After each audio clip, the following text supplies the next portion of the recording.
परजा foundation की तरफ से मिलने वाले नंबर 1 सर्टिफिकेट के लिए मुंबा देवी के आमदार को बहुत बहुत मुबारकबाद। देखिए, मुंबई के 36 एमएलएस में ये इनाम उसको दिया जाता है। ये मामूली चीज़ नहीं है। उसके लिए अपना एक मराठी और इंग्लिश का जानकार पीए रखना पड़ता है। 8वीं 10वीं पास नहीं, अच्छा पढ़ा लिखा पीए रखना पड़ता है, जो अखबारात में से कटिंग निकाल कर रोज़ 2-4 सवालात विधानसभा में भेजता है। वो एक है, और मामूली काम नहीं है। हाज़िरी बराबर लगानी पड़ती है वहाँ विधानसभा में, सेशन में, और फिर क्वेश्चन सवालात जो पूछते हैं वो होता है, हाज़िरी लगाना पड़ती है।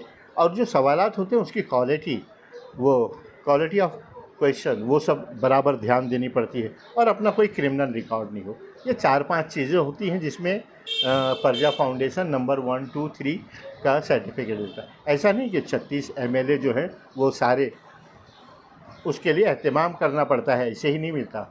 आप रोज़ सवालात पूछें, भले उन सवालात का कोई जवाब हो ना हो, आप हाज़िरी बराबर लगाओ, भले आपकी हाज़िरी में कोई आवाम को फ़ायदा हो ना हो, आपके क्वेश्चन की क्वालिटी भी बहुत अच्छी होनी चाहिए, आपका क्रिमिनल रिकॉर्ड नहीं हो। ये एक सारी चीज़ें होती हैं जिसको देख के परजा फाउंडेशन आपको इनाम देती है। लेकिन देखिए, हम जो वोट देते हैं, ये कहा गया कि मुंबई नहीं बल्कि महाराष्ट्र की सबसे आसान सीट है मुंबा देवी कांग्रेस के लिए, क्योंकि ये इलाका इस तरीके से बना हुआ है जहाँ पर हम आसानी से फसादात में, एक मरतबा समाजवादी पार्टी जीत के आई थी जब मुसलमान थोड़ा सी शिद्दत में थे, ठीक है, ये सारी चीज़ें होंगी। लेकिन देखिए, एमएलए का काम क्या होता है महाराष्ट्र, ये सारी चीज़ें तो परजा फाउंडेशन के लिए ज़रूरी है। अटेंडेंस, क्वालिटी क्वेश्चन पूछना, quality of question, criminal record नहीं रखना है, परजा फाउंडेशन के लिए ज़रूरी। लेकिन परजा के लिए क्या ज़रूरी, आवाम के लिए क्या ज़रूरी? आवाम के लिए बहुत बड़ी बात यह है कि आप सच बोलो। मैं शुरू करूंगा आईटीआई स्कूल से। 10-12 साल पहले इसका इफ्तिताह हुआ, जिसका नाम रखा गया डोंगरी के शहंशाह सुल्तान है अब्दुर्रहमान शाह बाबा के नाम पे रखा गया।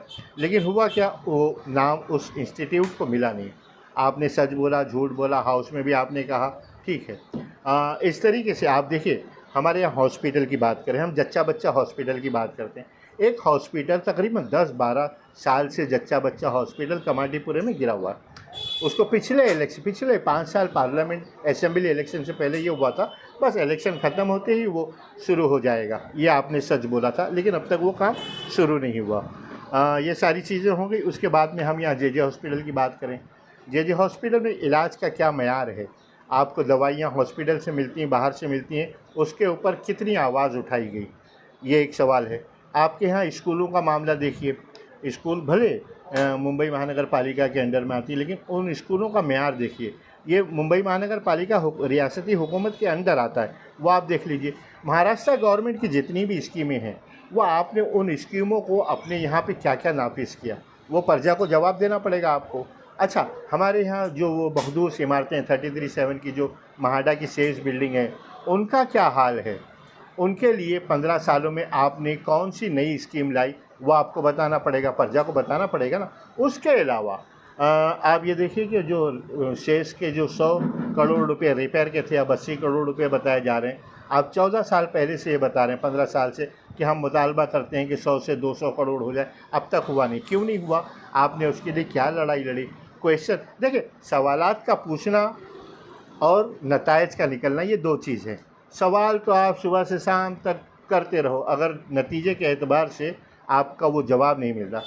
आप देखिए, आपने जो सवालात पूछे, मैं यकीनन ये कह सकता हूँ कि हराम है जो उसका कोई जवाब आया हो। कोई जवाब ही नहीं आता। आपके यहाँ कितने, मतलब वो लॉ एंड ऑर्डर देखना, अभी पिछले हफ्ते एक मामला हुआ, एक गाड़ी को मतलब कुछ फ़िरका परस्तों ने पकड़ा, जिसमें मतलब ये बताया गया कि बीफ है, लेकिन बीफ नहीं, देवनार का मांस था। हंगामा होते होते रहा। वहाँ पे आपने उसको रोकने के लिए क्या की?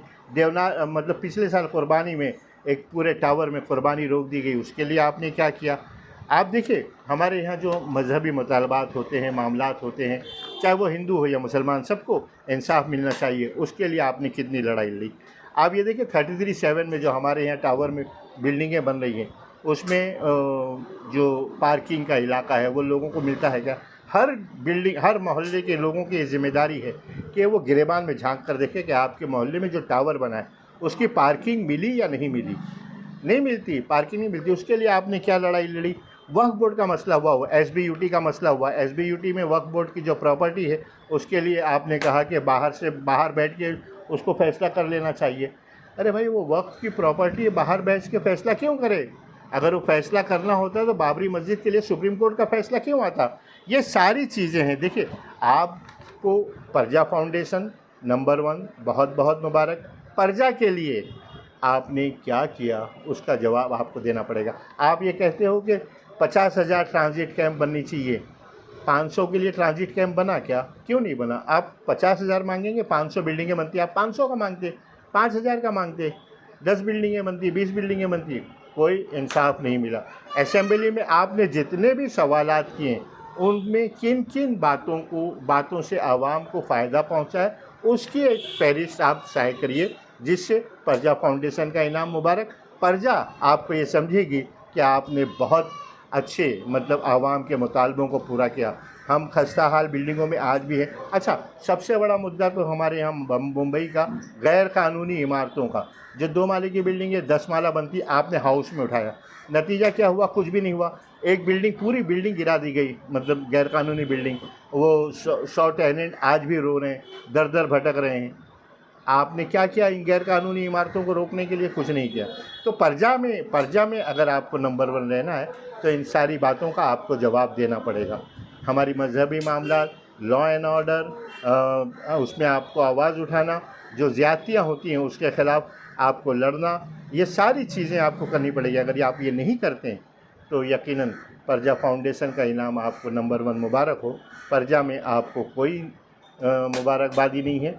ये वोट जो हम देते हैं ना, मैं भी वोट दूंगा। अब भले आप खड़े होंगे, मैं कांग्रेस को वोट दूंगा, क्योंकि मैं जानता हूँ कि हमारा वोट कांग्रेस के लिए है। लेकिन बदकिस्मती ये है कि कांग्रेस इस बात को नहीं समझती कि ऐसा नुमाइंदा माइनॉरिटी के इस इलाके में दिया जाए जो लोगों के मसाइल से लड़ सके। जय हिंद दोस्तों।